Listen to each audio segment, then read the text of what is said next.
नमस्कार बच्चों, कैसे हो। मैं उम्मीद करता हूँ आप सभी अच्छे होंगे। बच्चों, आज हम 10th क्लास का topic pair of linear equation in two variables की एक्सरसाइज 3.2 के बारे में पढ़ाएंगे, जिसका फर्स्ट क्वेश्चन है from the pair of linear equation in the following problems and find their solution graphically. 10 students, first part, 10 students of class 10th took part in a mathematics quiz. If the number of girls is 4 more than the number of boys, find the number of boys and girls who took part in the quiz. देखिए इस question क्या कहा, 10 विद्यार्थी है 10th class के, वो mathematics quiz में participate कर रहे हैं। फिर दूसरी कंडीशन दी, यदि लड़कियों की संख्या लड़कों की संख्या से 4 अधिक है तो लड़कों की संख्या और लड़कियों की संख्या ज्ञात करनी है। तो देखिए मैंने माना let the number of boys equal x and number of girls equal y। तो अकॉर्डिंग टू क्वेश्चन देखिए टोटल स्टूडेंट्स है 10, तो लड़कों की संख्या को लड़कियों की संख्या में जोड़ा तो किसके इक्वल आया 10 के। ये क्या आ गया फर्स्ट इक्वेशन। तो दूसरी कंडीशन थी लड़कों की संख्या लड़कियों की संख्या 4 अधिक है, तो x + 4 = y। तो यहाँ इक्वेशन आ गई x - y = -4। तो ये आ गया हमारी सेकेंड इक्वेशन। अब ज़रा देखिए जो हमारी फर्स्ट इक्वेशन है x + y = 10, तो यहाँ पर मैंने x की जगह सबसे पहले 5 पुट किया तो y की वैल्यू आ जाती है हमारी 10 - 5 दैट इज इक्वल टू 5। तो y की वैल्यू आ गई हमारी 5। इसी प्रकार यहाँ x की जगह मैंने पुट किया 4, तो y की वैल्यू क्या आ जाती है, y की वैल्यू आएगी 10 - 4 that is equal to 6। Then after third value निकालते हैं, x की जगह मैंने 6 पुट किया, 6 + y = 10 and y = 10 - 6 that is equal to 4।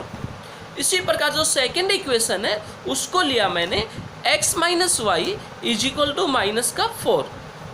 तो अब जरा देखिए यहाँ मैंने x की जगह 0 पुट किया तो y की वैल्यू आ गई -y = -4 and y = +4। Then after मैंने y की वैल्यू 0 ली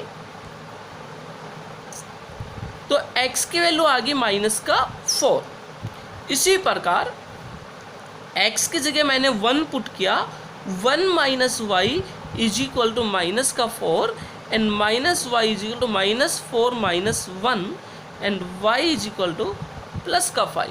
तो ये जो हमारी टेबल तैयार होगी, अब इसको हम ग्राफ में रिप्रेजेंट करेंगे। तो देखिएगा, तो अब ज़रा देखिएगा यहाँ फर्स्ट इक्वेशन की ये टेबल आई थी, x 5 है y 5। तो देखिए ग्राफ में x की वैल्यू 5 ये रही एंड y की वैल्यू 5। इसके सामने देखिएगा तो ये आ गया x की वैल्यू 5 एंड y की value 5।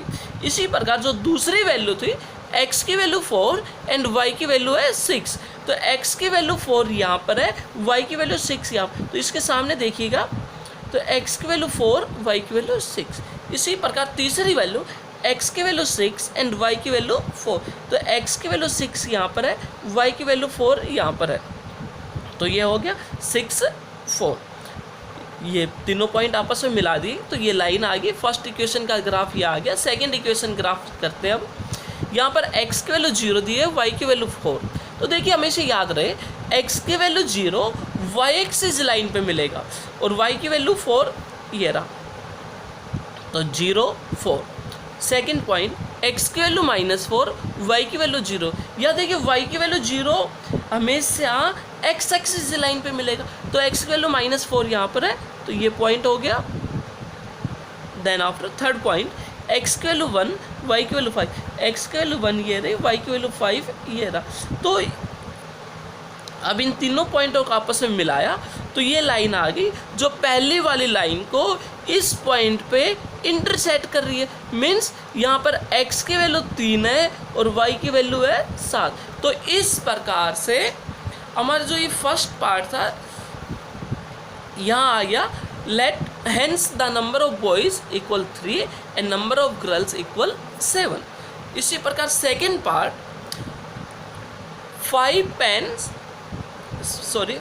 pencil and 7 pens together cost 50 rupees, whereas 7 pencils and 5 pens together cost 46 rupees.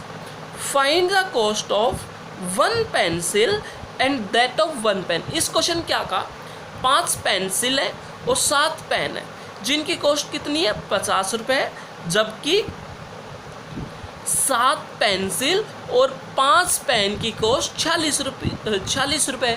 तो हमें एक पेंसिल और एक पेन की कॉस्ट निकालनी। तो मैंने माना let the cost of 1 pencil equal x rupees and 1 cost of 1 pen is equal to y rupees. तो according to question 5x plus 7y equal 50 means 5 pencil और 7 पेन की कॉस्ट 50 रुपये है, तो एक पेंसिल कॉस्ट x रुपीज़ है, तो 5 pencil cost होगी 5x एंड 1 पेन की कॉस्ट y रुपीज़, तो 7 पेन की कॉस्ट होगी 7y। तो इस प्रकार इक्वेशन आ गई 5x plus 7y is equal to 50। इसी प्रकार जो सेकेंड इक्वेशन बनेगी 7x plus 5y is equal to 40। अब इसको हम ग्राफ में रिप्रेजेंट करेंगे। तो देखिए ग्राफ में, तो ज़रा ग्राफ देखिएगा बेटा।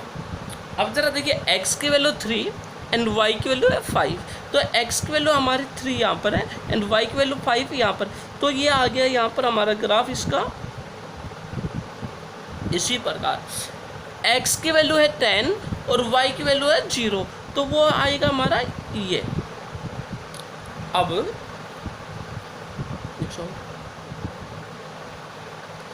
x सेकेंड इक्वेशन का ग्राफ, x की वैल्यू 8, y की वैल्यू -2। x की वैल्यू 8 यहाँ पर है, y की वैल्यू -2 यहाँ पर है, तो ये पॉइंट आ जाएगा 8 -2। इसी प्रकार इसका भी नाम दे दीजिए 3 5, इसका नाम है 10 0। सेकेंड पॉइंट x की वैल्यू 3 एंड y की वैल्यू है 5, तो x की वैल्यू 3, y की वैल्यू ये हो गई। अब इनको हम ज्वाइन करेंगे।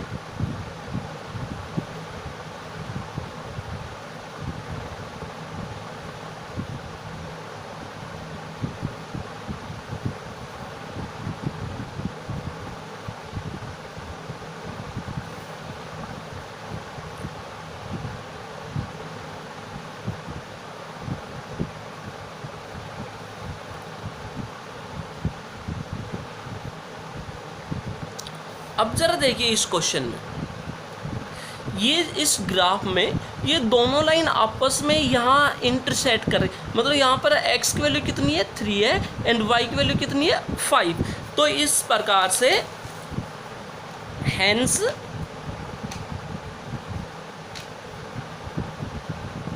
The cost of 1 pencil equal आ गया हमारा 3 rupees and the cost of 1 pen equal 5 rupees. इस प्रकार से हमारा फर्स्ट क्वेश्चन कंप्लीट हो जाता है। देन आफ्टर सेकंड क्वेश्चन को देखते हैं। Second question, on comparing the ratio A1 upon A2, B1 upon B2, C1 upon C2, find out whether the line representing the following pair of linear equation intersect at a point, are parallel or coincident। तो देखिए बच्चों, इसमें हमें compare करना है। ये जो equation दी हुई है इसको स्टैंडर्ड फॉर्म से कंपेयर करने के बाद हमें ये बताना है कि ये जो लाइंस आपस में इंटरसेक्ट करेगी या पैरेलल है या कोइंसिडेंट है। तो ज़रा देखिए इस फर्स्ट पार्ट में इक्वेशन दिए 5x minus 4y plus 8 equal 0।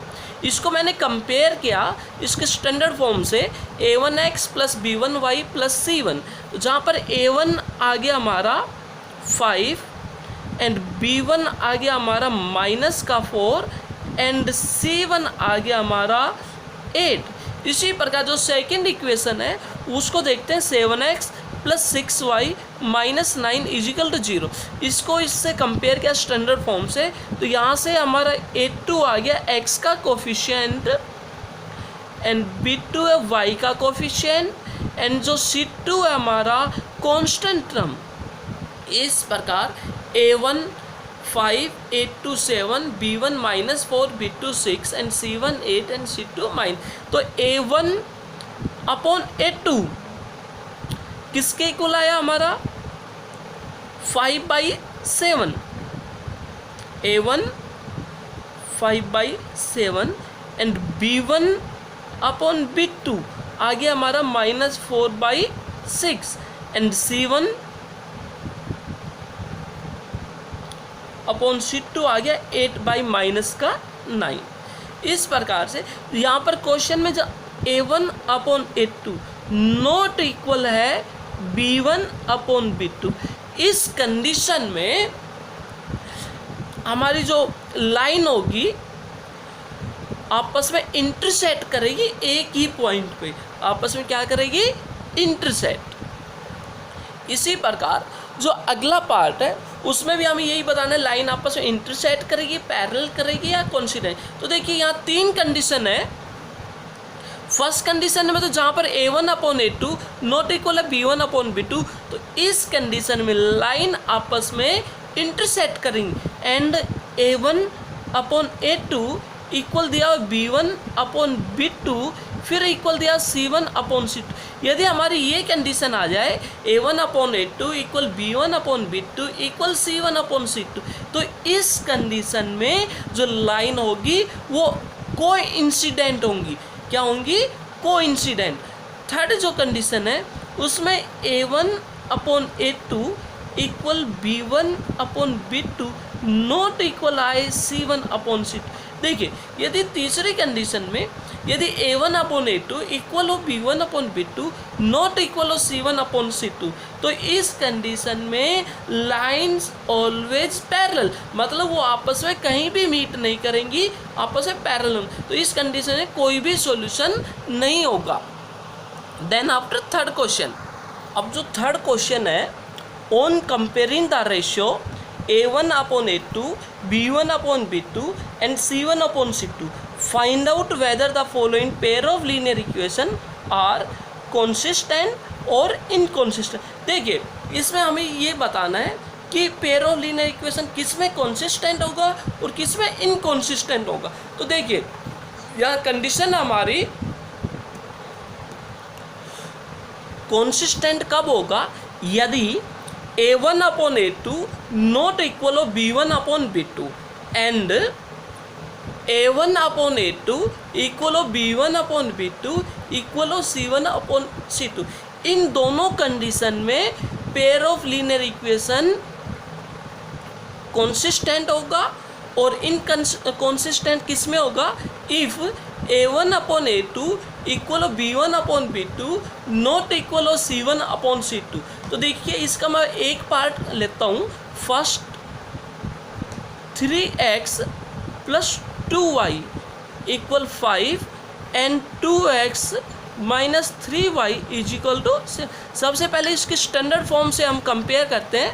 a1x plus b1y plus c1 is equal to 0 and a2x plus b2y plus c2 is equal to 0, जहाँ पर a1 हमारा आ गया 3, b1 y का कोफिशिएंट 2 एंड c1 है 5। इसी प्रकार a2 2, b2 है माइनस का 3 एंड c2 है माइनस का 7।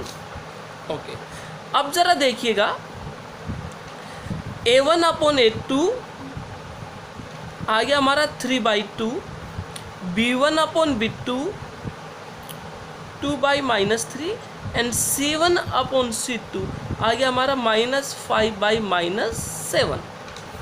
अब ज़रा सुनिएगा, अब इसको मैंने कंपेयर किया A1/A2 या नॉट इक्वल है B1/B2।